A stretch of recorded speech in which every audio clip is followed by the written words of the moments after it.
Atingiu o meu coração com flechas de sua aljava. Tornei-me motivo de riso de todo o meu povo. Nas suas canções, eles zombam de mim o tempo todo. Fez-me comer ervas amargas e fartou-me de fel. Quebrou os meus dentes com pedras, pisoteou-me no pó, tirou-me a paz. Esqueci-me do que significa prosperidade. Por isso digo: meu esplendor já se foi, bem como tudo que eu esperava no Senhor. Lembro-me da minha aflição e do meu delírio, da minha amargura e do meu pesar. Lembro-me bem disso tudo, e a minha alma desfalece dentro de mim. Todavia, lembro-me também, atenção para o verso 21, lembro-me também do que pode dar-me esperança. Para só um pouco aí, pessoal. Do versículo 13 até aqui, o profeta Jeremias, ele está contando um monte de coisas ruins que aconteceu com ele. Por isso que o nome do livro já diz Lamentações. Mas no verso 21 ele está dizendo o seguinte: todavia, ou seja, eu estou sofrendo, não sei o que é prosperidade, eu esqueci como é o Senhor, mas todavia lembro-me do que pode me dar esperança. Versículo 22: graças ao grande amor do Senhor é que não somos consumidos, pois as suas misericórdias são inesgotáveis, renovam-se cada manhã. Grande é a tua fidelidade. Digo a mim mesmo: a minha porção é o Senhor. Diga: a minha porção é o Senhor, portanto nele porei a minha esperança. O Senhor é bom para com aqueles cuja esperança está nele, para com aqueles que o buscam. É bom esperar tranquilo pela salvação do Senhor. É bom que o homem suporte o jugo enquanto é jovem. Leve-o sozinho em silêncio, porque o Senhor o pôs sobre ele. Ponha o seu rosto no pó, talvez ainda haja esperança. Ofereça o rosto a quem o quer ferir, e engula a desonra, porque o Senhor não o desprezará para sempre. Embora ele traga tristeza, mostrará compaixão.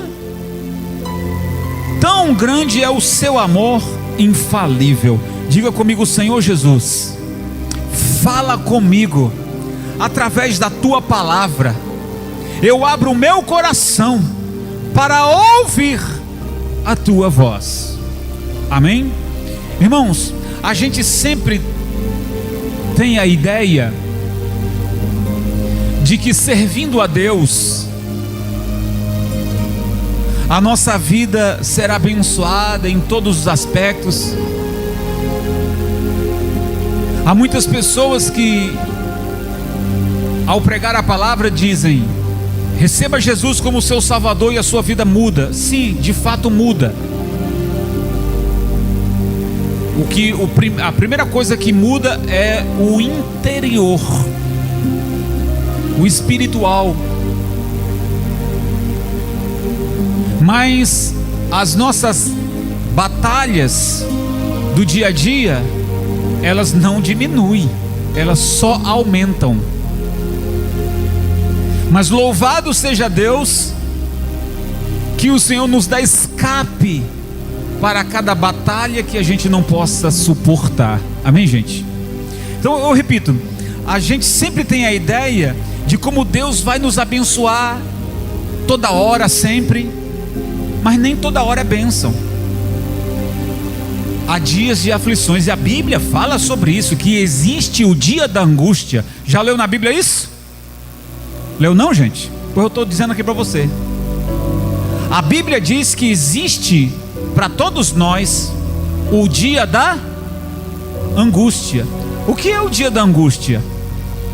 É o dia da dor, é o dia do desespero, é o dia que você está agoniado, o dia da angústia. E eu venho trazer para vocês hoje essa palavra do profeta Jeremias, que também passou por uma experiência que pode nos ensinar muito. Ele foi jogado num poço,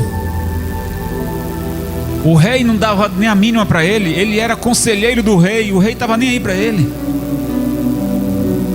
foi jogar ele num poço, passou fome e sede, sofreu muito, pregava e as pessoas não ouviam o que ele falava. Ele dizia: assim diz o Senhor, e o povo não dava nem bola para a pregação dele. O profeta Jeremias chegou a dizer assim: eu em momentos penso que estou pregando para a parede, para as pedras. O profeta Jeremias se sentiu muitas das vezes como um profeta solitário, e aqui vamos trabalhar sobre essa palavra solidão. A solidão, ela machuca em toda a esfera. Mas quando Deus escolhe caminhos para nos abençoar, não é como aquele caminho que nós temos em mente. A gente se sente abandonado por Deus, sensação terrível de você orar e não ser respondido. Não é que Deus não ouça, já ensinei aqui para vocês que ouvir é uma coisa, responder é outra. Então a sensação de solidão, de quando você ora, clama e a resposta não vem, eu estou dizendo, a resposta não vem na medida que você espera, porque a ideia é de que eu orei e Deus já me ouviu, já deu tudo certo. A ideia é essa.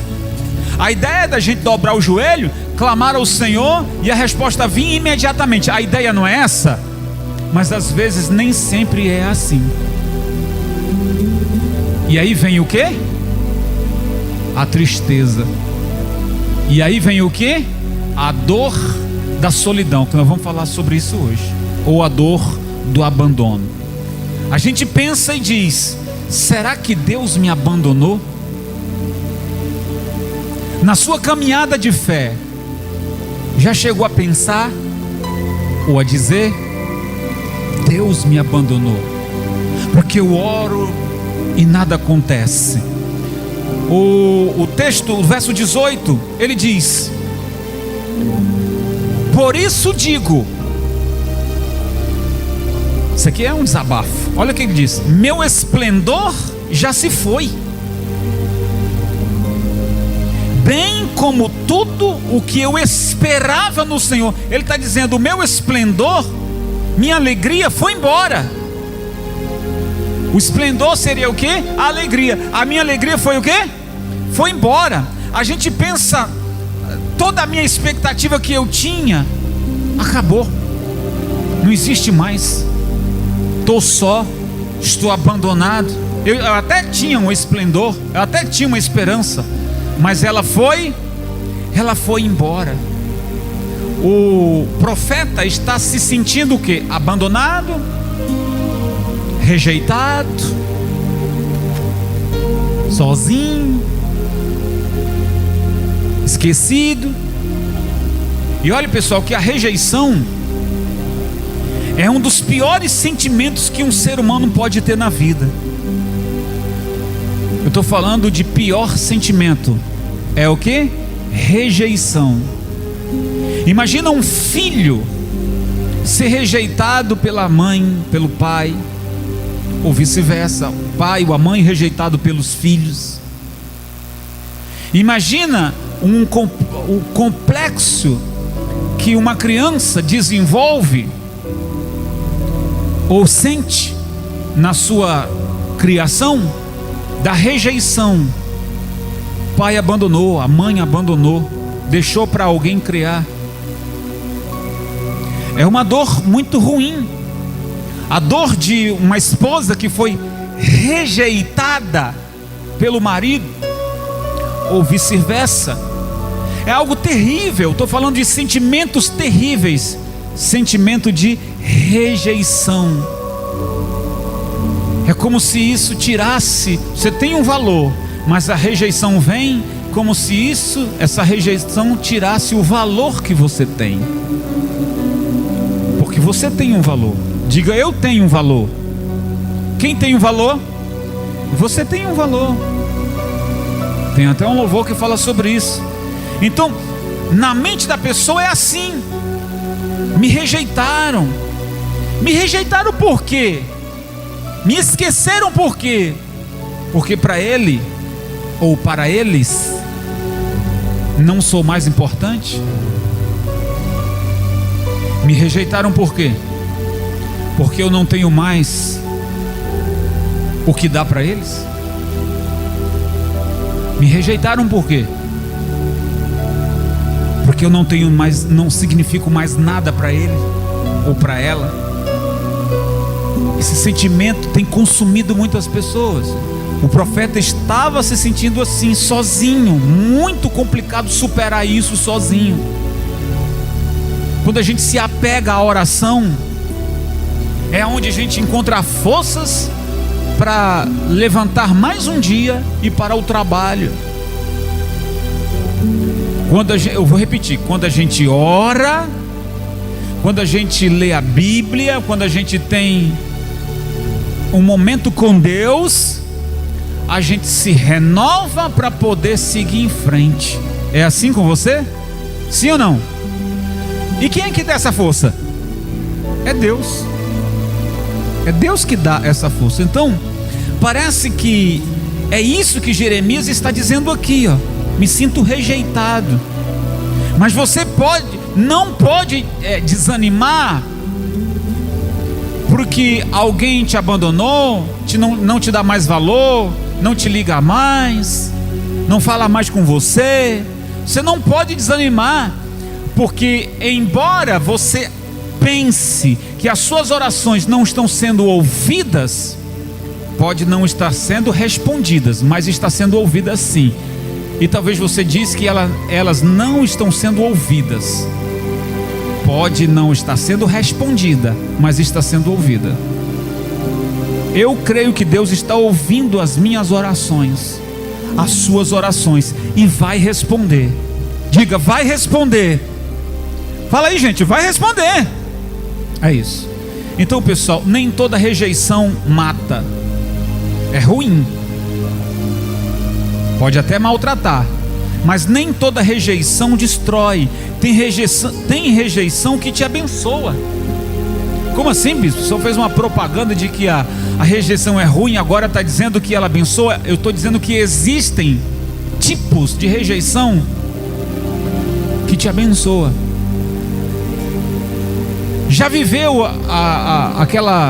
aquele momento de que você diz assim: eu estou na dependência do Espírito Santo.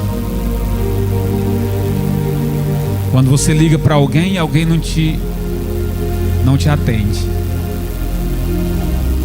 Quando você pede socorro para alguém e esse alguém te nega socorro. Quando você vai ao banco e o banco te nega crédito. E aí você respira fundo e diz assim: eu agora estou na dependência do Espírito Santo. E aí eu vou dizer para você, é a melhor coisa. quando você está cuidando de alguém, tratando de alguém por uma doença, e o médico diz: olha, piorou, e desenganou, e você diz: agora o meu familiar está na dependência de... É a pior coisa? Responde aí, gente, é a pior coisa? É a melhor coisa. Então parece que a gente quer diluir isso como um ruim. Parece que a gente quer entender isso como negativo, depender de Deus. Depender de Deus é bom, não é ruim. Depender dos outros é que é ruim. Mas parece que tem pessoas que elas têm mais esperança no homem do que no Senhor. Porque quando o homem diz assim: olha, quando eu for eleito, eu vou ajudar você, eu vou arrumar um emprego para você, quando eu for eleito, eu vou dar uma ajudinha para você. Coloca a esperança no homem. O homem vai e ganha, dá as costas para você. E tem gente que na outra eleição e ainda fica empolgado com isso, com outro candidato, ou sei lá, em qualquer outro departamento. Coloca a esperança no homem. Mas quando você depende do Senhor, o Senhor não atrasa, mas chega na hora. O Senhor chega na hora certa. Então a melhor coisa é confiar no Senhor. A rejeição, existem tipos de rejeição, eu disse, que abençoa. Então quando você é rejeitado por alguém, filho que foi rejeitado pelo pai, pela mãe, vai encontrar amor em outra pessoa, num avô, numa avó, num tio. Pessoa que foi rejeitado pelo namorado, arruma outro. Foi rejeitado pela namorada, arruma outra. Não é verdade? É rejeitado por alguém, vai aparecer sempre outro para dizer: eu empresto meu ombro para você chorar. Eu estou dizendo que existem rejeições que te abençoam. Você sempre vai encontrar guarida em outro lugar ou em outra pessoa. Você sempre vai encontrar. Você passou por um turbilhão, um furacão, mas você há de encontrar guarida, paz em outra pessoa. Eu sei que não é confortável passar pelo meio desse turfão. Não é ruim. Mas eu digo para você, você sabe em quem se agarrar. Você sabe em quem se segurar. Em quem que você vai se agarrar? Vamos lá, gente. Em quem você vai se agarrar? Em Deus. Então Deus vai usar a rejeição em algum momento para aperfeiçoar a nossa fé. Olha para mim, gente, preste atenção. Deus vai usar a rejeição que você sofreu, o desprezo, a rejeição, a solidão que você sofreu ou está vivendo. Eu estou dizendo, Deus vai usar isso para o teu bem, aperfeiçoar a sua fé, aperfeiçoar o seu caráter. Deus vai usar essa dor para que você seja um instrumento aperfeiçoado por Deus para abençoar outras pessoas no amanhã.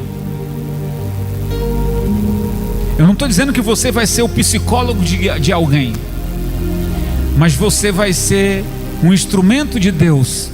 Comecei a oração hoje dizendo que o Espírito de Deus está sobre.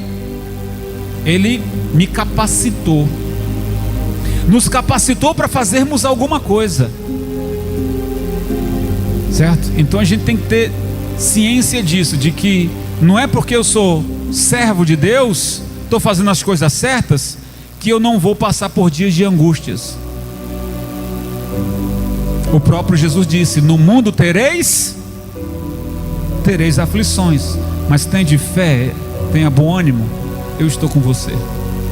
Então, pessoal, talvez muita oração, jejum, muito esforço, monte, talvez não despertaria o poder de uma rejeição, que uma rejeição desperta. Mas quando você é rejeitado, você começa a pensar nos valores que perdeu. Quando você é rejeitado, você começa a pensar, em algum momento, dizer: em quem estou errando? O que eu estou fazendo de errado? Olha para mim, preste atenção. Eu estou dizendo que essa rejeição em algum momento vai despertar em você em que você está errando, o valor que você é ou que você perdeu. Estou dizendo que talvez a oração e o jejum e monte não despertaria isso em você, coisa que o desprezo e a solidão vai chacoalhar você e você diz assim: oh, peraí, estou sendo rejeitado, estou sendo esquecido, estou sendo colocado de lado. A rejeição teve aquele poder de chacoalhar você e pensar nesses valores. Abra aí, pessoal, João Evangelho, capítulo 7. João Evangelho, capítulo 7, ou Evangelho de João, capítulo 7, o verso 5, diz que até Jesus foi rejeitado. O versículo 5 diz assim, ó: pois nem os seus irmãos, está falando dos irmãos de Jesus, criam nele. Olha para isso. Eu não estou lendo o meu livro não, eu estou lendo o livro de João, capítulo 7, versículo 5. Pois nem os seus irmãos criam nele. Os irmãos de Jesus.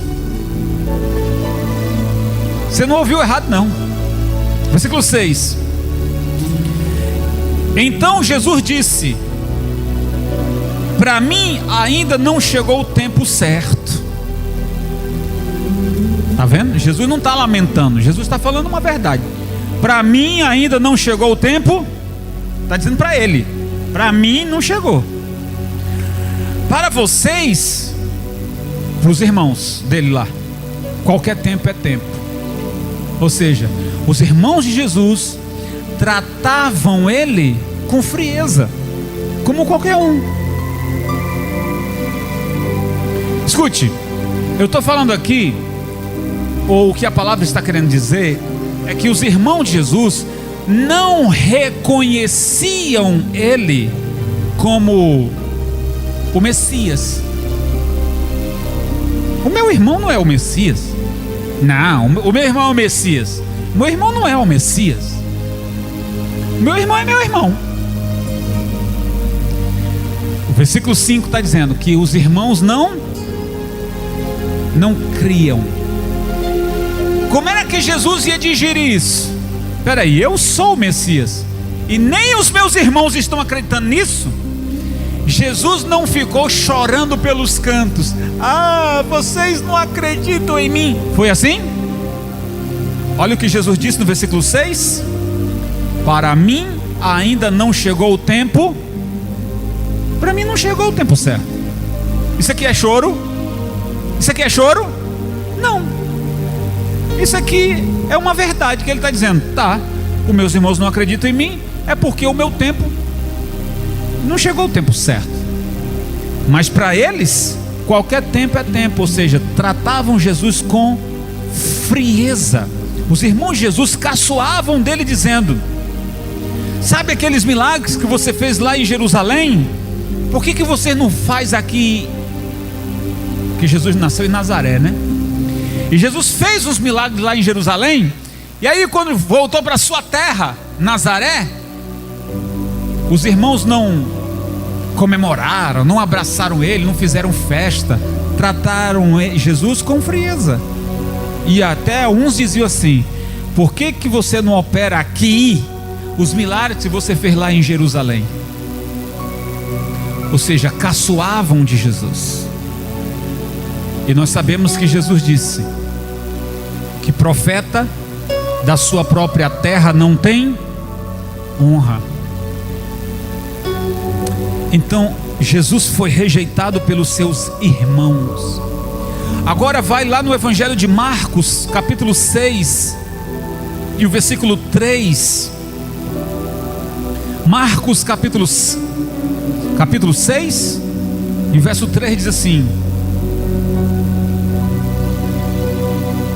não é este o carpinteiro, filho de Maria, irmão de Tiago? Olha os irmãos de Jesus aí, ó: Tiago, José, Judas e Simão. Não estão aqui conosco as suas irmãs? E ficavam escandalizados por causa dele. Jesus lhe disse: só em sua própria terra, entre seus parentes, em sua própria casa, é que um profeta não tem honra. E não, versículo 5: e não pôde fazer ali nenhum milagre, exceto impor as mãos sobre alguns doentes e curá-los. E ficou admirado, Jesus ficou admirado com a incredulidade deles. Então Jesus passou a percorrer outros povoados, ensinando. Então essa rejeição aqui, ela parte agora dos vizinhos. Olha para mim, presta atenção, gente. Jesus foi rejeitado pelos irmãos. Agora Jesus está sendo rejeitado por quem? Pelos vizinhos, pelos conhecidos, pelos amigos. Lemos aqui que Jesus ficou admirado com a incredulidade deles. Saiu dali e foi pregar em outros povoados. Vocês não querem acreditar em mim? Tudo bem. Eu não vou implorar para vocês acreditarem em mim, não. Jesus se retirou e foi pregar em outros povoados. Então, era como eles dissessem assim: ele não é o filho de José? Não dá para acreditar que ele é o Messias, porque ele é o filho de Maria. Ele dizia assim: não dá para acreditar que ele é o Messias, porque ele é o irmão do Tiago, ele é irmão do Judas, ele é aqui da gente. Se fosse na nossa expressão, diria assim: estudei na mesma escola dele, joguei bola com ele na rua, a gente corria no meio da rua brincando. Era como se dissesse assim: não dá para acreditar que ele é o Messias. João capítulo 1, Evangelho de João capítulo 1, versículo 11. João capítulo 1, versículo 11, diz o seguinte: veio para o que era seu, mas os seus, o que aconteceu? Não o receberam. Está lendo aí, gente? Ele veio para o que era seu, ou seja, ele veio para os judeus, ele veio para a nação judaica, mas os seus não receberam. Então vocês notaram aqui alguma coisa? Jesus foi rejeitado pelos irmãos, Jesus foi rejeitado pelos vizinhos, e agora Jesus está sendo rejeitado por quem? Pela nação, pelo povo judeu. Ele veio para os seus, e os seus não receberam. Nós estamos falando aqui de quem? De Jesus. E aí nós fazemos bico. Nós fazemos bico.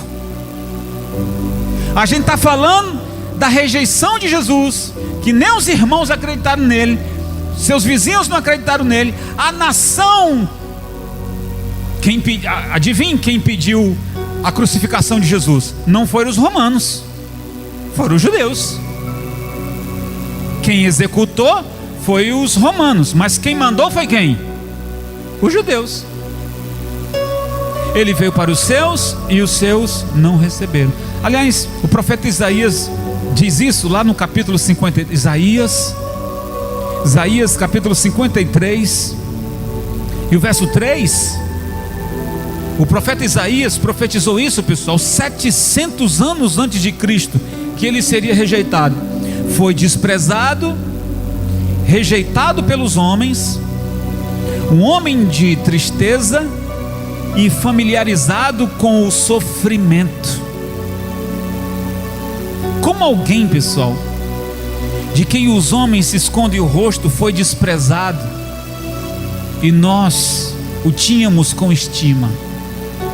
O profeta Isaías vai dizer: olha, ele será cuspido, desprezado, será levado ao matadouro como uma ovelha. Ou seja, não vai falar nada. Era muito sofrimento para uma pessoa só. Então o pior sofrimento de rejeição de Jesus não foi pelos irmãos, não foi pelos vizinhos e nem a nação. A pior dor foi quando sentiu-se abandonado pelo Pai. Aí, meu irmão, ser abandonado pelo Pai, estou falando de Jesus. Ser abandonado pelos irmãos, dava para aguentar. Ser abandonado pelos vizinhos, dava para suportar. Ser abandonado pela nação, até julgado, condenado pela nação, dava para aguentar, apesar de ser um grande sofrimento. Mas abandonado pelo Pai, a gente se conforma quando somos rejeitados por pessoas, mas a gente sabe que as pessoas mudam. Uma hora elas dizem que te ama, outra hora elas dizem que te odeia. Não é assim? Você já foi amado e odiado pela mesma pessoa? Amado e odiado pela mesma pessoa? Deus não nos odeia. O Pai, diga, o Pai me ama. O Pai nunca vai te... Nunca vai? Nunca vai? Nunca vai te odiar. O Pai, estou falando do Pai Celestial. O Pai Celestial nunca vai dizer assim: retire-se da minha presença, não quero ver você. Por mais que você seja pecador, falho, o Pai nunca vai dizer isso. Nunca vai te rejeitar, te abandonar. Pode até tirar a salvação de você, mas deixar de te amar não. Bispo, como o Pai tiraria a salvação de alguém se esse alguém não honra? Certo? Esse alguém não honra. Você pode ser o filho torto, mas o Pai vai continuar te amando. Mas não é porque Ele ama você que Ele vai fazer todos os seus gostos. Não é porque o Pai ama você que Ele vai fazer tudo que você quer. Você é pai, você é mãe, você faz todos os gostos do seu filho? Se você faz, você está estragando ele ou ela. Você não pode fazer todos os gostos do seu filho. Você tem que aprender em algum momento dizer não. Em algum momento, diga sim sempre para ele. Você vai perder ele ou ela. Há momentos que você tem que dizer não. O nosso Pai Celestial nos ama. Tem hora que Ele diz sim, e tem muitas vezes que Ele diz, muitas aí é demais, né? É, porque a gente sempre quer que Deus faça tudo pra gente. A gente quer que Deus nos livre dos inimigos. A gente quer que Deus nos prospere. A gente quer que Deus nos abençoe. A gente quer que Deus faça tudo. Tudo. E eu? Vou fazer o quê? Eu sou o rei? Eu sou o rei? Quem é o rei? O rei é eu? Ou o rei é Deus? Então tem que trocar as cadeiras. Senhor, sente no seu trono. Eu sou teu servo. Amém, pessoal? Então, infelizmente, pessoal, tem muita gente do teu lado hoje que amanhã não estarão mais. Tem muita gente que hoje está do seu lado, enquanto você pode proporcionar alguma coisa para ele ou para ela, está do seu lado. Mas é só você começar a perder, que essa ou aquela pessoa te esquece, te deixa. não quer conversa mais com você. Uma hora elas vão te amar e outra hora ela não vai mais amar você. E isso tem acontecido demais. Sim ou não, pessoal? Eu quero levar vocês a um texto, Mateus capítulo 27. Mateus capítulo 27. Jesus suportou todas as rejeições, pessoal, humanas, menos uma que ele não suportou. Foi lá na cruz, no momento mais difícil. Capítulo 27 e o versículo 46 de Mateus diz assim: por volta das 3 horas da tarde, Jesus bradou em alta voz: Eloi, Eloi, lama sabachthani, que significa: meu Deus, por que me abandonaste? Escute, Jesus suportou o desprezo dos irmãos, dos vizinhos, da nação, aguentou. Mas quando ele estava lá na cruz, ele diz isso: Eloi, Eloi. Eloi significa Deus. Lama sabachthani é uma língua aramaica que significa: por que me abandonaste? Será mesmo que o pai abandonou o seu filho no momento que ele mais precisava? Então você não vê Jesus gritando quando os irmãos e os vizinhos e a nação e alguns que o seguiram o abandonaram, quando Pilatos o condena. Mas quando Deus não responde, ele grita bem alto. Isso é um desabafo da alma. Quem está entendendo o que eu estou falando aqui, pessoal? Um amigo seu de infância bloqueou você, não quer conversa com você. Você lamenta, mas segue a vida. Sim ou não? Um cliente que tinha sua estima, de repente ele passou aí para outro, seu concorrente, e nem te deu mais bom dia. Você fica triste com isso, mas você leva a vida, segue a tua vida. Um membro da igreja que trocou de igreja sem ao menos pedir a bênção do pastor, saiu sem pedir a bênção, o pastor fica triste. Um membro trocou de igreja sem comunicar ao pastor, sem pedir a bênção, simplesmente ele agiu por sua cabeça, o pastor ficou triste, mas o pastor tem que continuar. Sim ou não? Mas quando você chama a Deus e Deus não te ouve, você vai fazer o quê? Você consegue levar a vida assim, sem Deus? Você consegue? Você consegue ter uma vida normal sem Deus? Não. E é isso que Jesus está dizendo aqui: por que me abandonaste? Estou sozinho.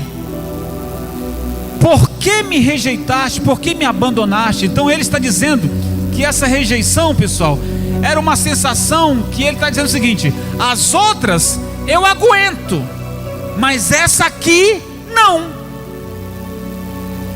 Que os meus irmãos, que os meus vizinhos, que a nação deram as costas para mim, aguento, mas o Senhor não. Está compreendendo que a dependência de Deus é algo inseparável? Inseparável. Seu pai, sua mãe, seus irmãos podem dar as costas para você, te desprezar. Você convive com isso com sofrimento, né? Com tristeza. Mas como é que você vai conviver, seguir a sua vida sem você não ter mais a presença de Deus na sua vida. Olha aqui para mim, imagina você orar e você não se renova na sua oração. Quando você ora e Deus está com você, você se renova. Eu falei aqui ainda há pouco. Você ora, se fortalece e segue o teu dia. Isso é a presença de... Mas quando você ora e não se renova, como se você estivesse falando para as paredes, seu dia é ruim. Você não se concentra, você faz coisas erradas, você tropeça, você fica irritado, porque você está sozinho. Uma rejeição humana dá para suportar, mas a rejeição divina não. Então a pergunta é: por que Deus permite, ô bispo, esse sofrimento? Porque até Jesus passou por isso. Por que Deus, que me ama tanto, vai deixar eu gritar: não me abandone, Senhor? Abre aí, gente, Hebreus capítulo 5. Hebreus capítulo 5. Talvez já são semanas que você espera por uma resposta, mas só silêncio, só pancadas. E é nessa hora que Deus aproveita para fazer em nós coisa sobrenatural. Hebreus capítulo 5 e o verso 7 diz assim: durante os seus dias de vida na terra, Jesus ofereceu orações e súplicas em alta voz e com lágrimas àquele que o podia salvar da morte, sendo ouvido por causa da sua reverente submissão. Embora sendo filho, ele aprendeu a obedecer. Escuta isso, versículo 8, gente. Embora sendo filho, ele aprendeu a obedecer por meio daquilo que sofreu. E uma vez aperfeiçoado, tornou-se a fonte de eterna salvação para todos os que lhe obedecem.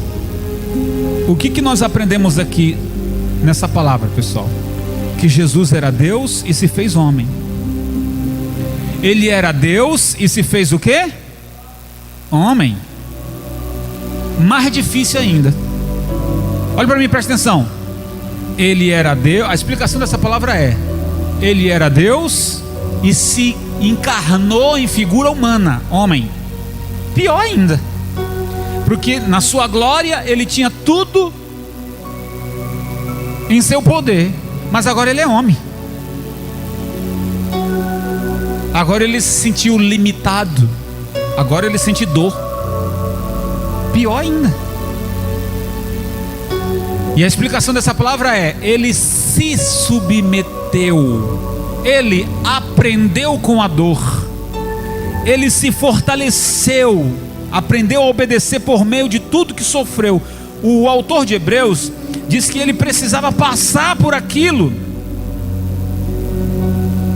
para sentir o que nós enfrentamos todos os dias. Então, quando você orar para Jesus, quando você orar para Jesus e contar sua dor, Jesus vai dizer assim: eu sei o que é isso. Está me entendendo? Quando você for orar para Jesus e Jesus vai dizer assim: eu sei o que você está passando, porque eu sei o que é essa dor. Jesus sofreu antes de mim. O sofrimento que eu estou passando hoje, ele passou 1000 vezes mais do que eu, do que você. Então esse processo, pessoal, fez Cristo homem ser aperfeiçoado por Deus no sofrimento. A desconexão de Cristo com o Pai foi o que mais doeu ele, sozinho na cruz. antes da cruz, no Getsemane, até fez aquele pedido: se possível, passa de mim esse cara. Ainda não tinha sido crucificado, mas sabia do que iria passar horas depois. Então é isso. O que isso tem a ver comigo, bispo? Quando Deus nos leva, pessoal, a um momento de rejeição, Ele quer produzir em nós a mesma coisa que produziu no seu filho: crescimento. Então não é, na prática, abandono, mas permissão de, como disse o apóstolo Paulo, uma leve e momentânea. Leve? Uma carga tão pesada, o apóstolo Paulo disse que era leve. Uma leve e momentânea, quer dizer, passa rápido. E você já está com o quê? Carregando isso? Um ano? Uma semana? Um mês? O apóstolo Paulo disse que era uma leve e momentânea. Mas ele está certo, leve e momentânea, porque Deus nos fortalece a cada dia. Você só está aqui porque o Senhor te fortaleceu e continua te fortalecendo para o amanhã. Amanhã sua cabeça será diferente, seu entendimento será diferente, suas expressões serão diferentes. Você cresce, significa que você cresceu e vai crescer mais ainda. Sabe qual é o ódio de Satanás por Cristo, pessoal? É porque a gente cresce. É um pouco isso controverso, né? Mas é verdade. A gente cresce não é com o vento a favor. A gente cresce o vento soprando contra. Sabe o avião? O avião, quando ele vai decolar, ele não decola a favor do vento, não.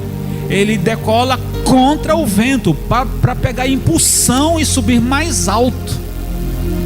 O avião enfrenta o vento de frente, não a favor.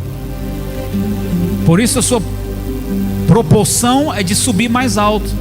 O que significa que nós crescemos não é quando a gente está, abre aspas, com dinheiro no bolso.